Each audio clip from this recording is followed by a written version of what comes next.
Et quel pire injuste que celui qui fabrique un mensonge contre Allah ou qui dit « Révélation m'a été faite » quand rien ne lui a été révélé. De même, celui qui dit « Je vais faire descendre quelque chose de semblable à ce qu'Allah a fait descendre ». Si tu voyais les injustes lorsqu'ils seront dans les affres de la mort et que les anges leur tendront les mains, disant « Laissez sortir vos âmes ». Aujourd'hui, vous allez être récompensés par le châtiment de l'humiliation pour ce que vous disiez sur Allah, d'autre que la vérité, et parce que vous vous détourniez orgueilleusement de ses enseignements.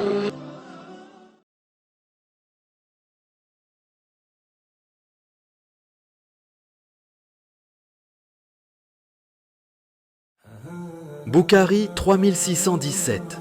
Il y avait un chrétien qui a embrassé l'islam et a lu Surat al-Baqarah et al-Imran, et il avait l'habitude d'écrire les révélations pour le prophète.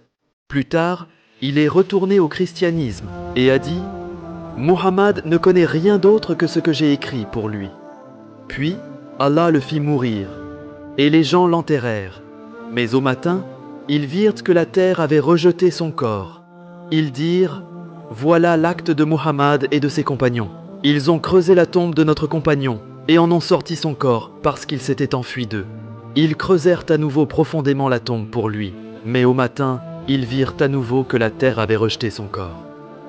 Ils dirent « Ceci est un acte de Muhammad et de ses compagnons. Ils ont creusé la tombe de notre compagnon et jeté son corps à l'extérieur, car il s'était enfui d'eux. Ils creusèrent à la tombe pour lui aussi profondément qu'ils le pouvaient. Mais au matin, ils virent à nouveau que la terre avait jeté son corps dehors. Ils crurent donc que ce qui lui était arrivé n'était pas le fait d'êtres humains et durent le laisser jeter sur le sol.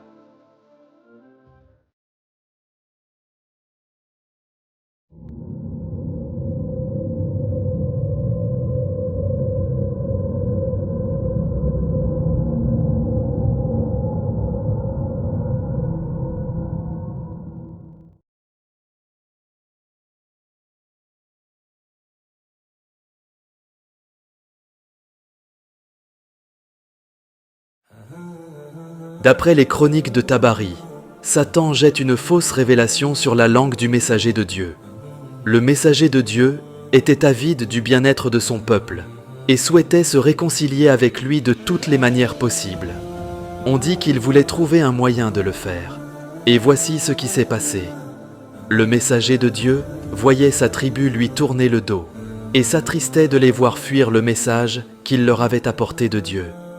Dans son âme, il aspirait à ce que quelque chose lui venant de Dieu le réconcilierait avec sa tribu. Par amour pour sa tribu et empressement pour leur bien-être, il aurait été ravi si certaines des difficultés qu'il lui avait créées avaient pu être aplanies. Il débattait en lui-même et souhaitait ardemment un tel résultat.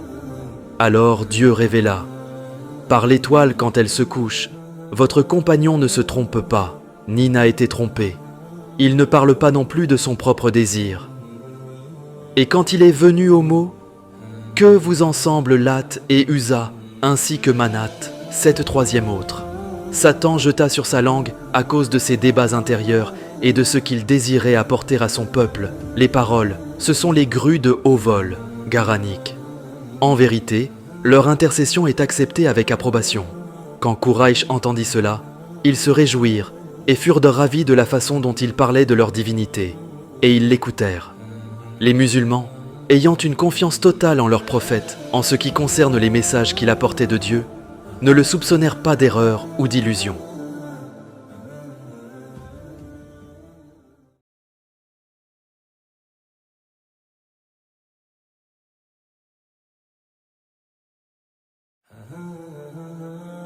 Le Coran sourate 8 verset 31. Et lorsque nos versets leur sont récités, ils disent « Nous avons écouté, certes. Si nous voulions, nous dirions pareil à cela. Ce ne sont que des légendes d'anciens. » On a dit que An-Nadar ben al-Hareth était l'auteur de ces paroles, à savoir qu'il a passé un bon moment en Perse, où il a retenu tant de choses de leurs rois, Roustom et Asfandiarde. En retournant à la Mecque, l'envoyé de Dieu, qu'Allah le bénisse et le salue, était alors chargé de communiquer le message et d'appeler à Dieu, en récitant du Coran aux hommes. Chaque fois que l'envoyé de Dieu, qu'Allah le bénisse et le salue, quittait une assemblée, An-Nadar ben al-Hareth prenait sa place pour raconter aux hommes les histoires des ancêtres, en leur demandant à la fin « Qui de nous est le meilleur rapporteur, moi ou Muhammad ?» Pour cela, il facilita la tâche aux fidèles de le capturer le jour de Badr, et l'envoyé de Dieu, qu'Allah le bénisse et le salue, ordonna ensuite de le ligoter et lui trancher la tête devant lui, et les hommes s'exécutèrent.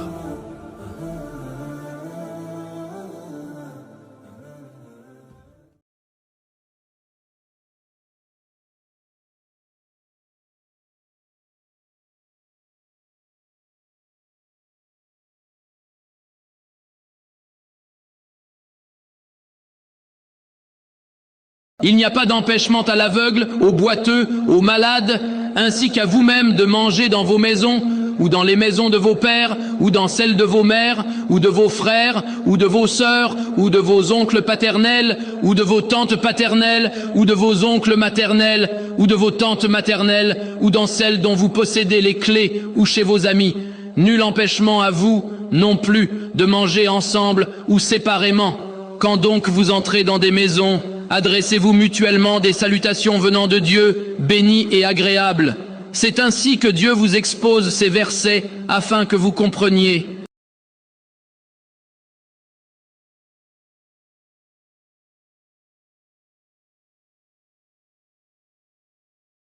Sourate Ar-Ra'd. Et c'est lui qui a étendu la terre et y a placé des montagnes et des rivières, et de chaque espèce de fruit, il y a placé 2 éléments de paire. Il fait que la nuit couvre le jour. Voilà bien là des preuves pour des gens qui réfléchissent. Et sur la terre, il y a des parcelles voisines les unes des autres, et des jardins de vignes, des champs de céréales, des palmiers à plusieurs troncs, ou à troncs uniques, arrosés d'une même eau. Nous rendons certains fruits meilleurs que d'autres à la consommation. Voilà bien là des preuves pour des gens qui raisonnent. Sourate Al-Nahl.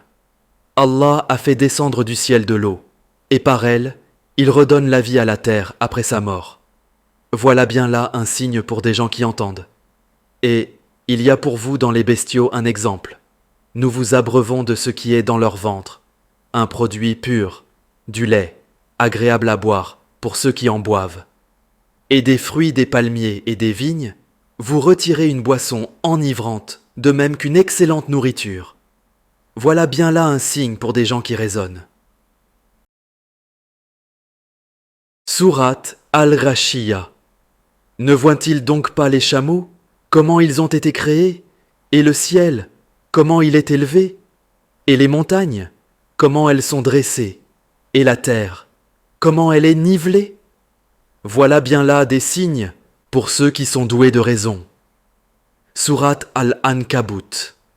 Allah a créé les cieux et la terre en toute vérité. Voilà bien là une preuve pour les croyants. Sourate Al-Jathiyah. Dans les cieux et la terre, il y a certes des preuves pour les croyants. Et dans votre propre création, et dans ce qu'ils disséminent comme animaux, il y a des signes pour des gens qui croient avec certitude. De même, dans l'alternance de la nuit et du jour, et dans ce qu'Allah fait descendre du ciel comme subsistance, pluie, par laquelle il redonne la vie à la terre après sa mort, et dans la variation des vents, il y a des signes pour des gens qui raisonnent.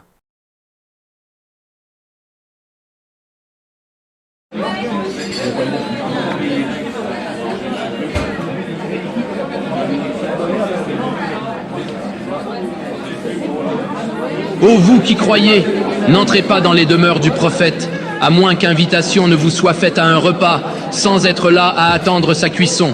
Mais lorsqu'on vous appelle, alors entrez.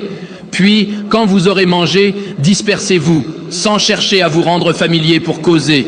Cela faisait de la peine au prophète, mais il se gênait de vous, congédiés, alors que Dieu ne se gêne pas de la vérité. Et si vous leur demandez à ces femmes quelque objet, demandez-le leur derrière un rideau. C'est plus pur pour vos cœurs et leurs cœurs. Vous ne devez pas faire de la peine au messager de Dieu, ni jamais vous marier avec ses épouses après lui. Ce serait, auprès de Dieu, un énorme péché.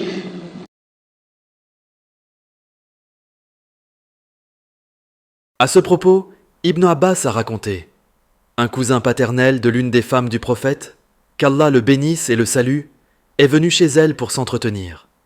Comme le messager de Dieu éprouva une certaine répugnance, ce cousin dit « Il m'empêche de causer avec ma cousine. Après sa mort, je me marierai d'avec elle. » Ce verset fut alors révélé, et cet homme, comme a ajouté Ibn Abbas, a affranchi un esclave, a mis 10 chameaux pour être monté dans le service de Dieu, et a accompli le pèlerinage à pied pour expier son fer.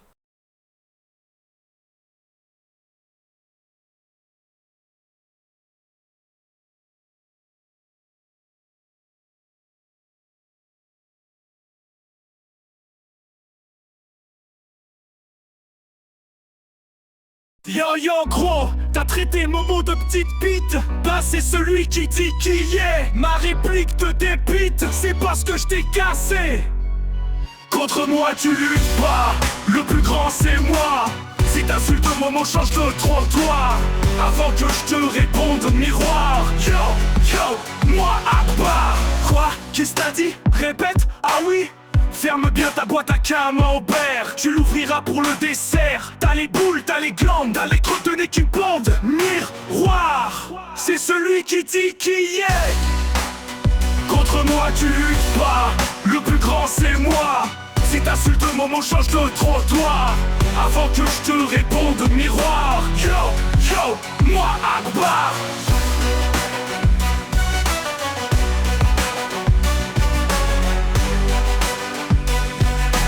Yo, moi Akbar.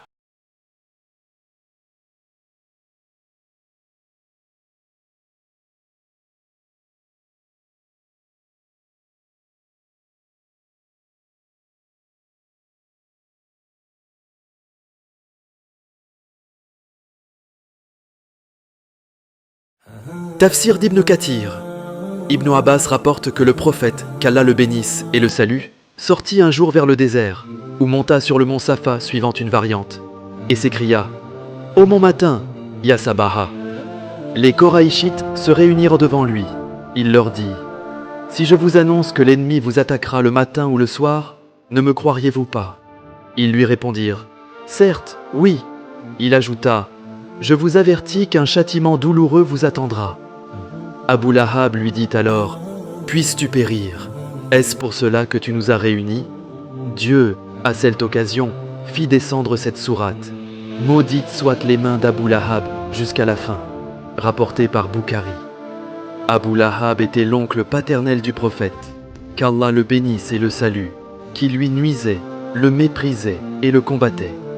Son vrai nom est Abdul Uzza ben Abdul Muttaleb.